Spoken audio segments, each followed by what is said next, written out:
Welcome, everyone. My name is Jeff St Laurent, and in just a minute, as you can see, I have an awesome guest waiting in the bullpen, excited and ready to go. Before we get introduce her, I do record all of my live shows. I put them on my university at sellingcoaching.com. I have a lot of great resources as I help coaches transition to a full-time business.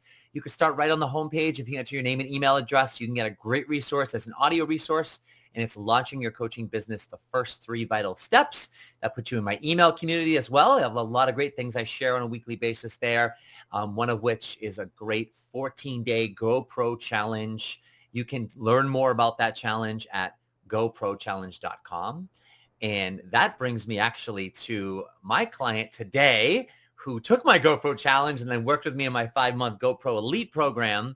And we all did that. It's all said and done. And now we're coming back and talking about what happened along the way. So welcome, Karla Parra. Welcome. Thank you. Thank you so much for having me, Jeff. It's good to I'm see so you excited to have again. you on the show. It's been a little while.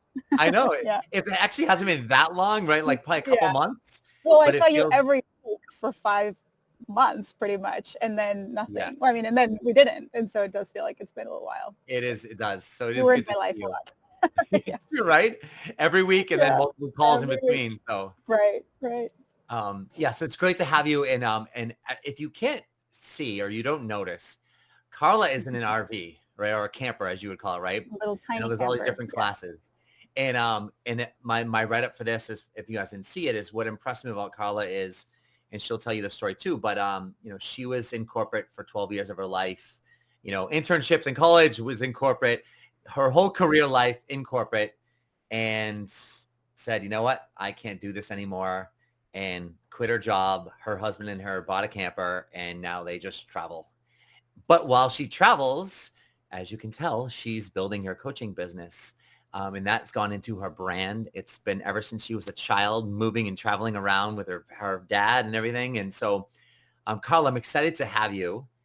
And Thank you. Tell us, now that people get an idea, that was like the little preview of kind of what you're doing. But let's rewind and take us back to when you took the GoPro challenge. And I just want to give people an idea of kind of where you are at in your business and what you were challenged with that made you kind of want to like, all right, I got to do this challenge, then ultimately, end up doing the program with me. But just give them a snapshot of where you were in your business. Yeah, the very first, I guess, the 14-day challenge that I did was when I still was in my corporate. I think it was in my last week of my corporate job. So I just had no idea what I was doing. I mean, I'd been in corporate and I knew that I had a lot of skills that were going to serve me really well in my business, but I had no idea what it was like I'd never been an entrepreneur. And while I'd been a coach for a long time, I didn't know how to translate that into a business. And so I'd seen a lot of your videos already through IPEC, through my training. And then I thought, you know what, 14 days, it sounded like an awesome opportunity to get some of the basics. And then I learned that you were going to make us go and, well, not make us, but you were telling us go out and tell your story. And I just remember being like, oh my goodness, and it's funny because I've been presenting in my corporate job for many years, but there was something very different about telling my personal story in a public forum with friends, on Facebook. And so I realized then that I had a lot of work to do in a good way. And so I was very, very early on. And ultimately, I learned a lot just in those 14 days, which ultimately led me to work with you for the 5 months in the Elite program. But I remember very clearly being like, are you kidding? Are we really going to go live on Facebook? Is this what this is going to entail? But I did it, and I learned a lot about myself, and I've been doing live since. So, yeah. I know your email a couple weeks ago was like your 20th email. Remember I commented on that? So what are you up to, like 23-ish or so, or 20 today? I think is week 23, 23 or 24. Yeah. So 24 weeks in a row, live shows, emails, everything. Yeah. It's almost like a streak that you just don't want to break, like you're so consistent. It's like, oh, well, I have 23 now. I can't skip a week because I'm in it. It's all about the consistency that you taught us. So absolutely. Yeah. And you're a great student of that. So now, so we did the 5-month program. And so you were like, you're basically starting from scratch, right? And you had Oh yeah, to, Jeff, what the heck do I do? And start to pull it together. So talk about totally. some of the things that we did, and not so much it's like, oh, about the program, but more about like for you, like what are some of the structures that we implemented in your business that you're finding now? We're still call it 7 months in, 8 months in since we started that, right? Oh yeah, very early But on like, still. what are some of the structures that we implemented that you're finding, obviously you found tough at first, but that you're finding like, wow, this is, I'm learning a lot from them. It's beneficial, things like that. Yeah, I think having just the discipline of sitting down every week with my weekly email and my show. Um, some weeks I go by with having no one engage, and then other weeks I get these emails that are like, "Oh my gosh, your message resonated so much with me. I love your emails. I look forward to them every week." And so it's been really neat to have just that part become part of my routine. And it almost has made my business feel like something more serious than just a hobby, because I sit down and those are like the two very consistent things that no matter what's going on in my week, I know that those are happening. So I really appreciated having that structure. I'm used to having a lot of structure, in my corporate job. That was like every week was very planned out. And so I think that one of the things that made me nervous becoming an entrepreneur was that I was going to lose a lot of that structure and not know what I was doing, and I was going to be all over the place. And just those two have been like a really important anchor around which I plan other things throughout my week. I've like I said, like some weeks I don't get necessarily a ton of engagement, but both mediums have really helped me to get to know myself as a coach and to really develop what my message is and discover who I want to serve, who's out there engaging. Are they the type of people that I want to serve? So it's been so much more than just two processes that are part of my business. It's been really an awesome way to discover who I am as a coach and figure out, what feels authentic to who I am. So those two have been great. I think the other thing that has really helped me a lot, Jeff, that you helped me, especially during the 5-month program that we did, was really getting into the mindset of evaluating every experience and learning from every experience. So I don't know if you remember this, but early on I had, I was kind of still learning the qualification process. How do you make sure that your clients are not just, I think you say, are they leads or are they potential clients? Yeah. They're two very different things. And I didn't realize that, in the beginning. And so the first couple of times that I had conversations with leads, I thought they were potential clients, but with just people that reached out to me, I didn't go through the qualification process, or like I made different mistakes that I think had I not had you as a resource, I would have been like, well, that's it. I'm done. I'm not meant to be a coach. Nobody's hiring me. And instead, working with you, you taught me, okay, what is it that could have been done better? What are the processes that you can implement the next time around? And I had this particular time that just has stayed with me where I was ghosted by, I don't know if you remember, but I thought that this person was perfect. I had qualified them actually, and I thought that they were great, but I didn't ask them for the payment up front, which is something that you had talked about, but I still got very much in my head of like, oh, I'm not going to broach the money. I'll just send him a link for him to pay later. And it completely got ghosted. And so because we'd already been working together, it was a really great moment of being like, okay, what can I learn from this experience of being ghosted versus look at this as a failure, versus look at this as this is going to keep happening, or I'm being ghosted because there's something wrong with me or something like that. Instead, we worked very closely together to figure out, okay, like what could I have done better, and what am I going to do the next time? And the next consult that I had, I really applied what I had learned from that experience, and I got the sale. So it was just cool to have somebody that I could be like, okay, what happened here? What did I do wrong? But not what did I do wrong from the perspective of, I don't know what I'm doing, but more like, let me learn from this and apply so I can be better next time. So that was really impactful for me as well, having you there to bounce back and forth and figure out how to navigate through these new experiences. Yeah. And honestly, that's what I appreciated about you, because you were like sharing, like you were doing the work we were asking, because you can't get to the spot where you're having those conversations if you're not doing the work, right? If you're not getting out there, you're not having the conversation, you're not putting out, either proactively calling and or passively putting stuff out there, which you were Yeah. doing that work like from the structures that you kind of refer to. And what I like what you said is that it started to give you structure. And Yeah. you came from a corporate position where there's structure. A lot of people, Mhm. a lot of coaches, right? They have a job or they've had a job, and there's you go to work, you show up, and hopefully there's structure. Like what to do when you show up, when you have to leave, even some simple things like that. And then you get to this Exactly. business thing, and it's just like you're in your camper in the middle of wherever you are. Right. And I mean, if I wanted to, I wouldn't if I wanted to, I could just not work. But that's not why I'm doing this, right? Like I want to do these things. And so, yeah, yeah. So having that structure was really critical in giving me a landing, like a strong landing place yeah. as a new And business owner. talk about how we evolved your story into your message.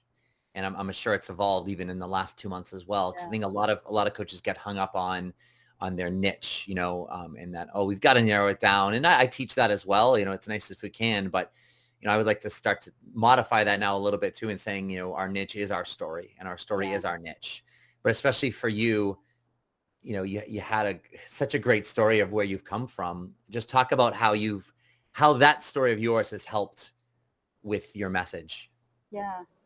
Definitely when I started out, when we started working together in the beginning, I had been hearing a lot of messages around your niche, like you've got to know who you're serving. If you're talking to everyone, you're talking to no one, like all those things. And so I was very much in my head of, oh, but I don't know yet. I don't know. Am I working with young professionals? Am I working with executives? Like, and you helped me to kind of just be like, whoa, whoa, whoa, let's rewind here. What is your story? And so I don't think that I'd realized how my story was really influential in the message that I was putting out, like the fact that I do live in an RV and I'm doing that because it brings me joy and that's what my heart desired and I did it.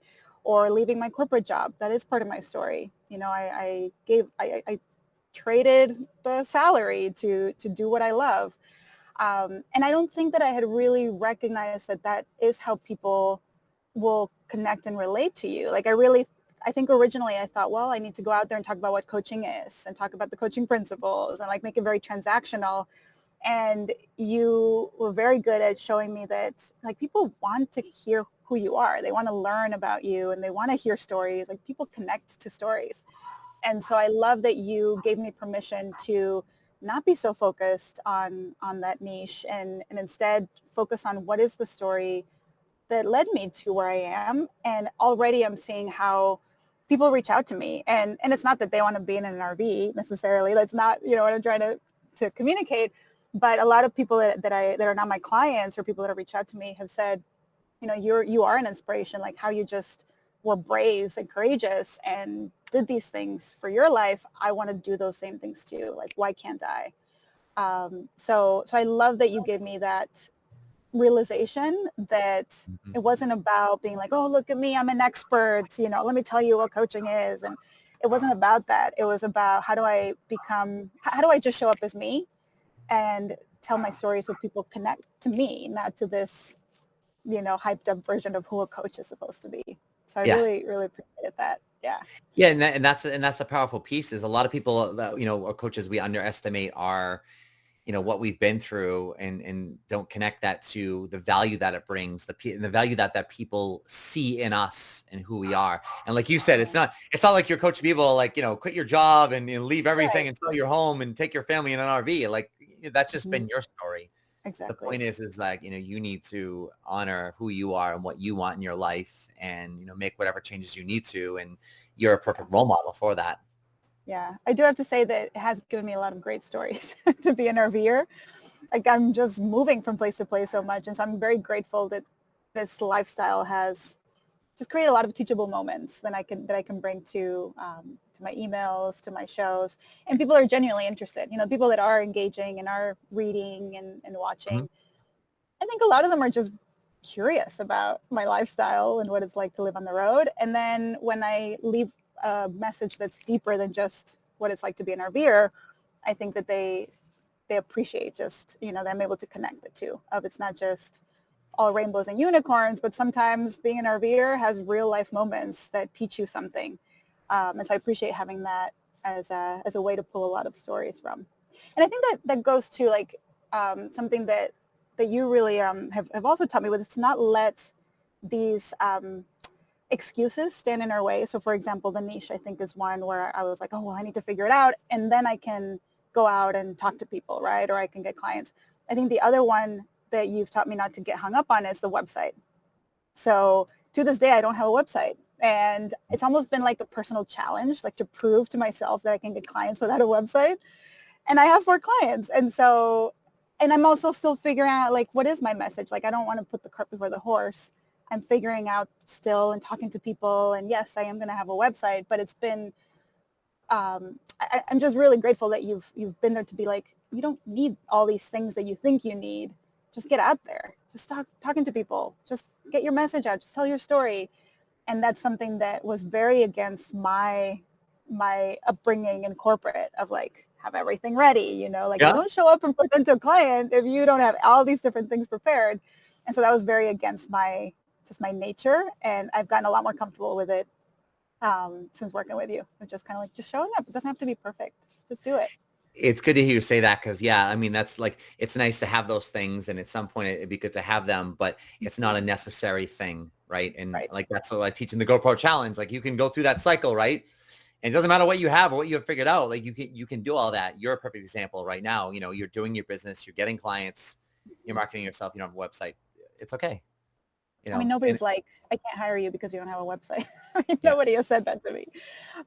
It's really about talking to people, getting to know them one-on-one. Yes, LinkedIn has helped, you know, having some place for people to look up, to get to know who I am, but it certainly hasn't been a deterrent to to build my business. Absolutely. So let's do this before, because what I really appreciate about you is like you were a student of mine. Like you freaking did the work, you showed up, like freaking love it, right? And so talk about some of the grit, talk about some of like the non-pretty, you know, like maybe it's your 5-week course you did. I think it was 5 weeks, right? Immediately was thinking about that. Yeah. You know, setting up, you know, anything that you feel highlights kind of just the behind the scenes, like the reality of what it's like to do the work. Cause I remember even on the end of that, like you were exhausted and you were just like, it just hit you, you know, just talk about something that you feel sticks out in the next few minutes or so. Cause I want coaches to just start to see that, yeah, it's not just, oh, bright, shiny things. It's like this work. I think there's always a resistance within me, you know, but I also know when there's a resistance to doing something, it probably is something that I should do because it's probably going to create growth, right? Like if I'm uncomfortable, it's for a good reason. And so the 4-week challenge that I did was very much an example of that, where I was like, you're telling me that I need to go and market and sell something to people, and it's not just like a free thing, you know, like I'm going to be charging people for this. And that, I think I had a lot of issues with that, you know, like I got coached on it, you know, like what is coming up for me. And so it wasn't even the challenge itself. It was the marketing piece that I struggled with like putting myself out there and telling people that I was going to charge for something. But it was such an awesome just experience in just doing it. Like nothing happened. The world didn't crumble down. People paid. I had 4 people that participated. And so I learned a lot through that particular experience of almost like coaching tool that we use, that we learn in IPIC. You know, like what's the worst thing that can happen? The worst thing is not so bad. The worst thing is nobody shows up, and yet I've developed this great content, right? And I do it again. And so that was a really intense experience in the sense that it took a lot out of me. It brought me very much to my corporate days of working late nights. And I was like, I'm not supposed to be doing this. It's my own business. It's supposed to be all fun and, you know, sprinkles. Why am I working so hard? And I think, you know, and we talked about this and you reminded me like it's not always going to be fun. You know, sometimes it is going to be hard work. And I was working on weekends but it was also a good lesson in learning, like, it doesn't have to be perfect either, right? Like I went out there and I did it, and I now have this great content that I'm going to keep putting out there.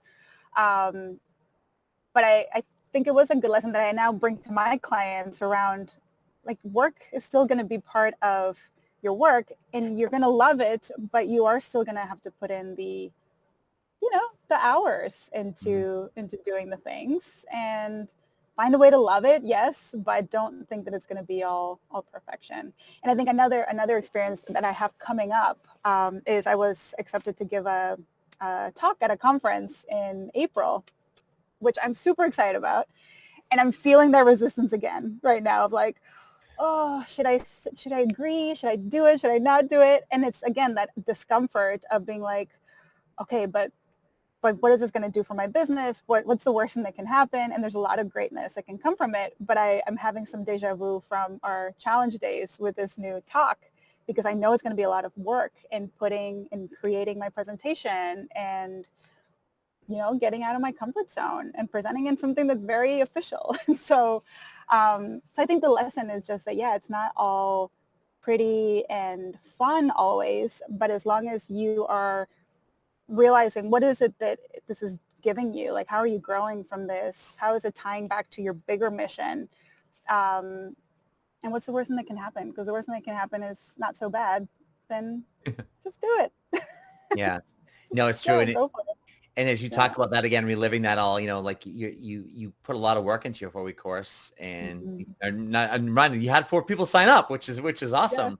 Yeah. But yeah, there's the process along the way, and for what it's worth, as you say that, the thing coming up in April, the presentation and stuff like that. I felt the exact same ways. Every time there's something going on, it's just like, oh my God, I got to do this, and it's Yeah. good, but it's just like, oh, and sometimes you wish, oh, maybe they'll cancel it all, or maybe it'll Oh, just, yeah. or maybe I'll do this course and no one will show up. As much as you want someone, right?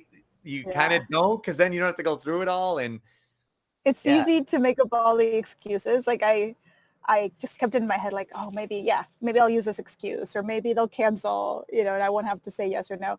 And then last night, I mean, had I still been working with you, I know you would have been like, Karla, you're doing this, like it's good to find, like I talked to my husband last night and he reminded me of all the reasons why I should do it.